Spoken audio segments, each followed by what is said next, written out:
परतवाडा येथील आदिवासी समाज कल्याण हॉस्टेलला राज्यातील 16 आमदारांच्या समितीची भेट झाली।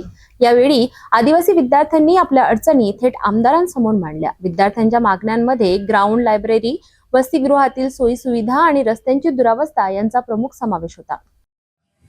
परतवाडा येथील शासकीय अनुसूचित जमाती हॉस्टेलमध्ये राज्य विधिमंडळाच्या अनुसूचित जमाती कल्याण समितीच्या 16 आमदारांनी भेट दिली आहे। यावेळी आदिवासी मुलं आणि मुलींनी आपापल्या व्यथा थेट समितीसमोर मांडल्यात। हॉस्टेलमध्ये अभ्यासासाठी लायब्ररी नसल्यामुळे विद्यार्थ्यांना मोठ्या अडचणींचा सामना करावा लागत असल्याचे त्यांनी सांगितले। तसेच खेळांसाठी ग्राउंडची कमतरता असल्याचेही स्पष्ट केले। विद्यार्थ्यांनी हेही सांगितले की हॉस्टेलला जाणारा रस्ता चिखलमय असून वाहतुकीची साधने उपलब्ध नाहीत, त्यामुळे शिक्षणासाठी रोज प्रवास करणं अवघड जाते।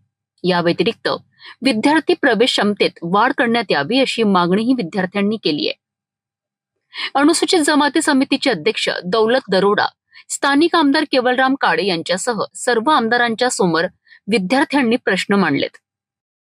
या भेटी दरम्यान एक वेगळाच प्रकारही समितीच्या लक्षात आला, तो म्हणजेच विद्यार्थ्यांच्या समस्या कायम असल्या तरी हॉस्टेलचे कर्मचारी यांनी समितीच्या आगमनापूर्वी स्वच्छता करून ठेवली होती।